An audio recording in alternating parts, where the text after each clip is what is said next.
अगर आपको वीडियो अच्छा लगा तो लाइक करें, शेयर करें एंड चैनल को सब्सक्राइब करना ना भूलें।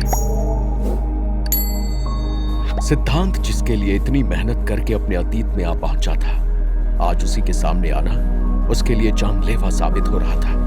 वो जानता था कि अगर आर्यन ने उसे वहां देख लिया तो वो पक्का ही उसे जिंदा नहीं छोड़ेगा, यहां तक कि वो उसे बात करने का मौका भी नहीं देगा। 2 दिन में वो आर्यन को इतना तो पहचान गया था। उसने अपने आग में झुलस गए पैर को तुरंत अपने शरीर से फाड़कर एक कपड़े से बांध लिया। उसने तुरंत जमीन पर पड़े हुए ड्रैगन पर अपने पैर रखे और दोबारा से उस गुफा में ऊपर बने हुए छेद में जाकर बैठ गया। उसने नीचे झुककर देखा और पाया कि कैसे जब आर्यन अंदर आया और उस ड्रैगन को मरा हुआ पाया तो वो गुस्से से दहाड़ उठा। गुस्से में आकर आर्यन ने उस गुफा में तूफान मचा दिया। उसने गुस्से में अपना आपा खो दिया जब उसने देखा कि ड्रैगन सिर्फ मरा ही नहीं था बल्कि उसके माथे से जादुई मणि भी गायब थी। तबाही मचाने के बाद आर्यन जमीन पर बैठ गया। उसकी सांस फूल चुकी थी मगर उसके चेहरे से गुस्सा अभी भी नहीं गया था। सिद्धांत ने सोचा कि शायद यही एक समय है जहां पर आर्यन उसे अकेला मिलेगा, नहीं तो उसके साथ जयंत या कोई और साथी हमेशा ही रहता है। इसलिए सिद्धांत ने आंख बंद करके एक गहरी सांस ली और आर्यन को सब कुछ सच सच बताने के लिए अपना मुंह खोला। आर्यन, तुम दुख मत मनाओ, ये तुम्हारी हार नहीं है। आज अगर तुम्हें ये मणि नहीं मिली तो ये तुम्हारी जिंदगी का सबसे अच्छा नतीजा है, सिद्धांत ने कहा। उसकी आवाज सुनकर आर्यन चौंक गया और गुफा में यहां वहां देखने लगा। वो अपने पैरों पर खड़ा हुआ और चिल्लाते हुए बोला, कौन है यहाँ? सामने आओ। ये छुपकर बात करना कायरों की निशानी होती है। मैं भविष्य से आया हूं। मैं जानता हूं कि आगे क्या होने वाला है, इसलिए मैं तुम्हें अपनी जिंदगी की सबसे बड़ी गलती करने से रोकने आया हूं। तुम अपनी जिद छोड़ दो, सिद्धांत ने उसे समझाते हुए कहा। मगर सिद्धांत की बात सुनते ही आर्यन जोर से हंसने लगा और अपनी आंखों से आंसू पोंछते हुए बोला, लगता है मैं कुछ ज्यादा ही निराश हो गया हूं। मुझे खुद की आवाज सुनाई देने लगी है। क्या हुआ अगर मैं इस ड्रैगन को मारकर उसकी मणि अपने हाथ नहीं कर पाया? कोई और तरीका ढूंढकर जल्द से जल्द और ताकतवर बन जाऊंगा। आर्यन अपने आप से ही बात करने लगा। सिद्धांत का मन दुख से भर गया। वो दोबारा से आर्यन से कुछ कहने ही वाला था कि अचानक से उस गुफा में किसी और के कदम की आवाज गूंज उठी। सिद्धांत तुरंत दीवार में बने हुए छेद में और भी अंदर चला गया। वो इस वक्त बिल्कुल भी ऐसी हालत में नहीं था जिसके साथ वो लड़ाई कर पाए। आर्यन खुद कदमों की आवाज सुनकर पीछे मुड़ा तो उसने अपने सामने जयंत को पाया। जयंत भी जमीन पर मरे पड़े हुए ड्रैगन को देखकर चौंक गया। वो बोला, अरे वाह आर्यन, तुम तो शूरवीर निकले। इतनी जल्दी तुमने इस ड्रैगन को कैसे हरा दिया? मगर आर्यन के चेहरे की निराशा को देखकर वो अपनी जगह पर खड़ा हो गया और बोला, तुम्हें तो खुश होना चाहिए कि आखिरकार तुम इस ड्रैगन की मणि की शक्ति को धारण करने वाले हो। फिर तुम्हारे चेहरे पर यह दुख कैसा?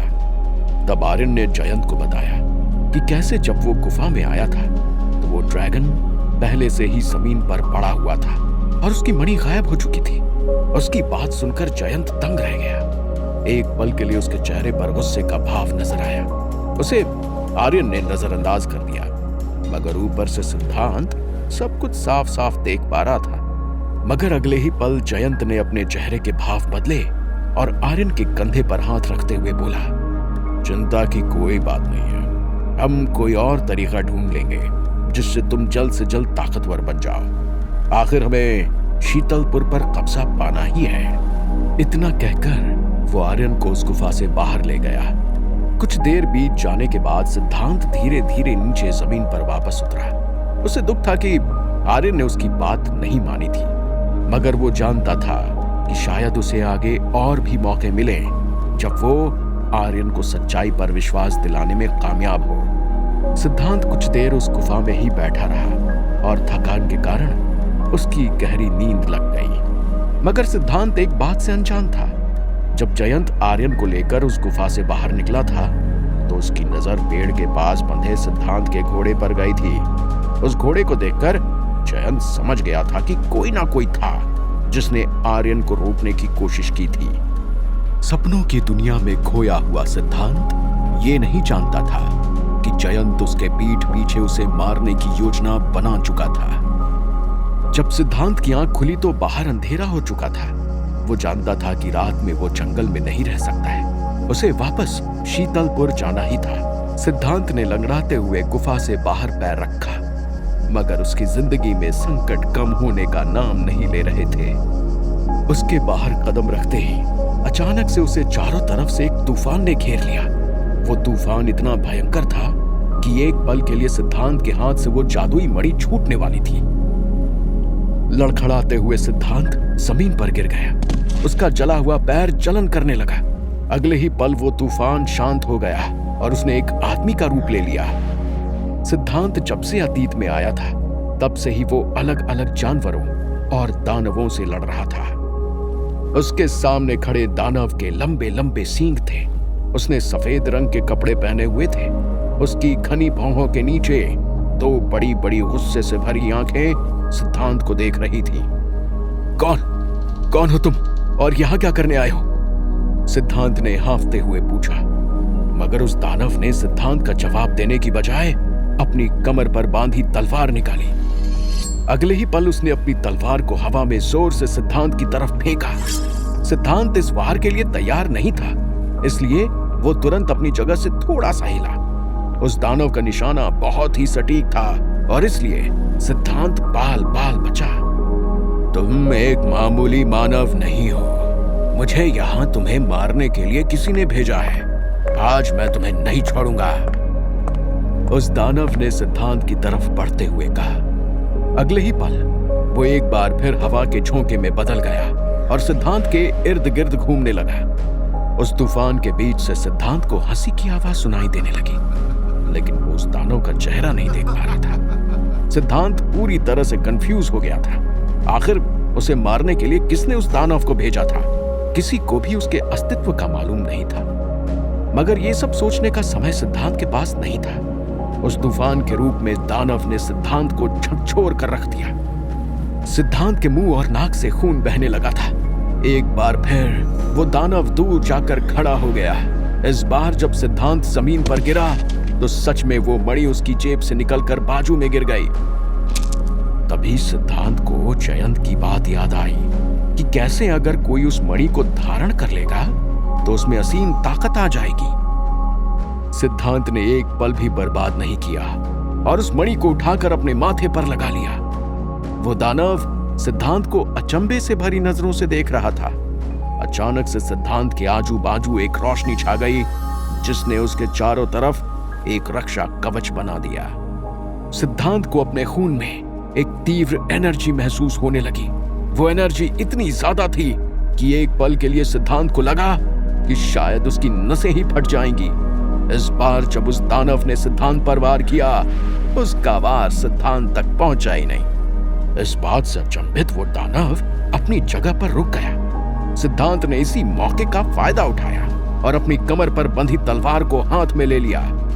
वो जानता था कि शायद उसके सामने जो दानव खड़ा था वो एक मायावी दानव था, जिसका सामना उसे बहुत ही होशियारी से करना था।